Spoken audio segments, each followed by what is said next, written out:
सूत जी कह रहे हैं ऋषियों, ये जो नंदी जी भगवान की सेवा में नियुक्त रहते हैं ना, ये कोई सामान्य गण नहीं है, साक्षात शंकर जी ही हैं। क्यों? तो गणों सौनकादि के ऋषियों ने पूछा, हे सूत जी आप हमें नंदी जी के जन्म की कथा सुनाइए, कैसे इनका जन्म हुआ।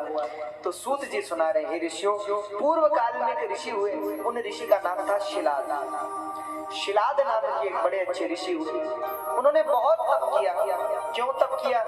वो कहते थे महाराज हमको ऐसा पुत्र चाहिए, अयोनिजम मृत्युहीनम, जिसकी न कभी मृत्यु हो, जो न किसी माँ के गर्भ से उत्पन्न हो, दिव्य पुत्र हो, अमर हो, ऐसा पुत्र हमें चाहिए। तो ऋषि शिलाद ने बहुत तपस्या की। तो ऋषि शिलाद की तपस्या से प्रसन्न होकर इंद्रदेव उनके सामने प्रकट हुए।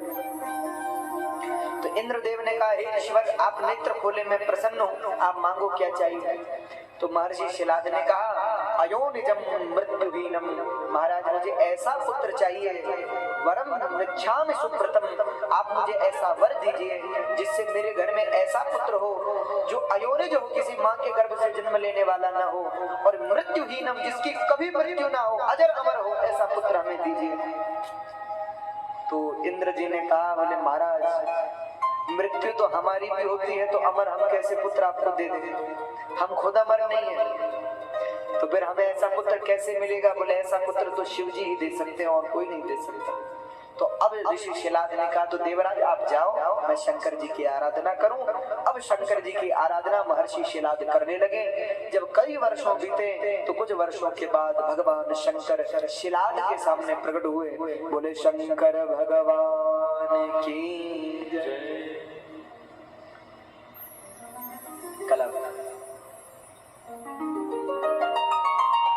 यहाँ भगवान शंकर महर्षि शिलाद के सामने प्रकट हुए। मांगो ऋषिवर क्या चाहिए आपको। महर्षि शिलाद ने कहा, हे प्रभु, हे विश्वनाथ, आप अगर देना ही चाहते हैं तो अयोनिजम मृत्युहीनम, अयोनिज पुत्र और मृत्युहीन पुत्र मुझे दीजिए, जिसकी कभी मृत्यु ना हो, जो अजर अमर हो।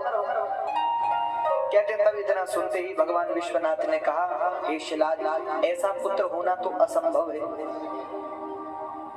क्योंकि अजर और अमर मृत्यु से परे तो हम ही हैं, बाकी तो सब जन्म लेते हैं मरते हैं, हमारे अतिरिक्त तो कोई है नहीं। तो शिलाद ने कहा, महाराज मुझे आप जैसा ही पुत्र चाहिए।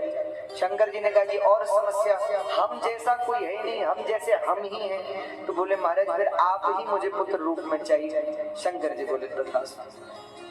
तो भगवान शंकर ने इनको लौटाया और तब शिलाद के यहाँ पुत्र के रूप में भगवान शंकर पधारे। अब पुत्र के रूप में पधारे तो महर्षि शिलाद ने उनका नाम रखा नंदी। बोले नंदीश्वर भगवान की। तो शंकर जी ने ही नंदी के रूप में अवतार लिया। कहते नंदी जी बड़े विद्वान थे, बचपन से बड़े ज्ञानी, बड़े विद्वान, शास्त्र वेद वेदांत दर्शन स्मृतियों को जानने वाले ऐसे अद्भुत विद्वान थे। उनके पिता बड़े प्रसन्न रहते अपने पुत्र से, बड़े पितृभक्त थे, गुरु भक्त थे, हाँ संत सेवी थे। तो शिलाद को बड़ी प्रसन्नता थी कि महाराज हमारा पुत्र तो बहुत अच्छा है।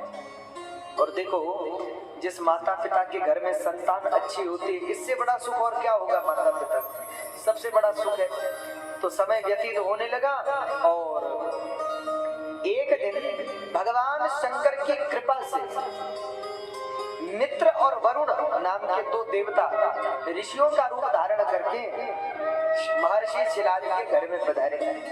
तो महर्षि शिलाद ने उनका स्वागत किया, ऋषियों को बिठाया, जलपान कराया। तो महर्षि शिलाद ने कहा, आप कहाँ से आ रहे हैं। बोले हम हिमालय से आ रहे हैं तपस्या करके। अच्छा महाराज। तो महाराज ये हमारा बेटा है, इसका नाम है नंदी।